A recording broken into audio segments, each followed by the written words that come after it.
आप और बेटी कुदस के नाम से आमीन। खुदावंद की सलामती आप सबके साथ हो। 13 जनवरी 2025 बरोज़ सोमवार मुक़द्दस एलडी मुअल्लिम कलीसिया का यौम यादगार। बेटी की मार्फत खुदा ने हमसे कलाम किया। हमारे लिए आज की पहली तिलावत मुक़द्दस पौलुस रसूल का ख़त इब्रानियों के नाम उसका पहला बाब पहली 6 आयात। अगले ज़माने में खुदा ने बाइज़दाद से वक्त ब वक्त और तरह बेतर अंबिया की मार्फत कलाम करके इन्हें आम के आखिर में हम ही से बेटे की मार्फत कलाम किया, जिसे उसने तमाम चीज़ों का वारिस ठहराया, जिसके वसीले से उसने आलम को खलक किया। जिस उसके जलाल का परतो उसकी माहियत का नक्श होकर अपनी कुदरत के कलाम से सब कुछ संभालता है। ये गुनाहों की ततहीर करके आलम वाला पर अशमत की दाईं तरफ जा बैठा और फरिश्तों से उसी कदर अफसर ठहरा जिस कदर उसने उनकी निस्बत अफजल नाम मेराज में पाया। क्योंकि फरिश्तों में से उसने कब किसी से कहा कि तू मेरा बेटा है, आज तुम मुझसे पैदा हुआ, और फिर ये कि मैं उसका बाप हूँगा और वो मेरा बेटा होगा। और फिर जब लौटे को दुनिया में दाखिल करता तो कहता है खुदा के तमाम फरिश्ते उसे सजदा करें। आमीन। पाक कलाम के पढ़े और सुन जाने पर खुदा की बरकत हो, खुदा का शुक्र हो।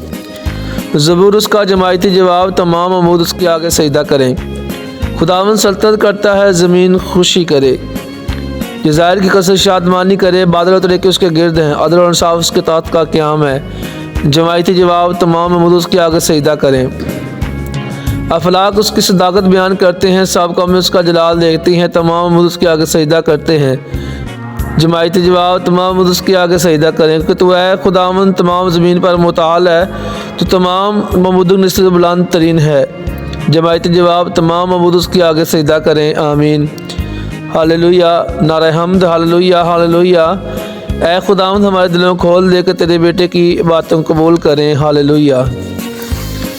तौबा करो और अंजील पर ईमान लाओ। हमारे लिए आज की अंजील मुक़द्दस की तिलावत मुक़द्दस मरकज़ के मुताबिक लिखी गई अंजील उसका पहला बाब 14वीं से 20वीं आयत। उस यूहन्ना की गिरफ्तारी के बाद यीशु जलील में आया और खुदा की बादशाही खुशखबरी की मुनादी की और कहा कि वक्त पूरा हुआ तो खुदा की बादशाही नज़दीक आ गई है। तौबा करो, अंजील पर ईमान लाओ। और झील के किनारे किनारे जाते उसने शमौन और शमौन के भाई इंद्रियास को झील में जाल डालते देखा, क्योंकि वो माहीगीर थे। उसने उनसे कहा, मेरे पीछे हो लो तो मैं तुम्हें आदमगीर बनाऊंगा। और वो वहीं अपने जालों को छोड़कर उसके पीछे हो लिए और वहाँ से थोड़ी दूर आगे बढ़कर उसने याकूब बिन जब्दिस के भाई यूहन्ना को भी कश्ती पर देखा, जो जालों की मरम्मत करते थे। उसने उन्हें फ़ौरन बुलाया और वह अपने बाप जब्दी को कश्ती पर मजदूरों के साथ छोड़कर उसके पीछे हो लिए। आमीन। पाक कलाम के पढ़े और सुने जाने पर खुदा की बरकत हो, खुदा का शुक्र हो। आमीन।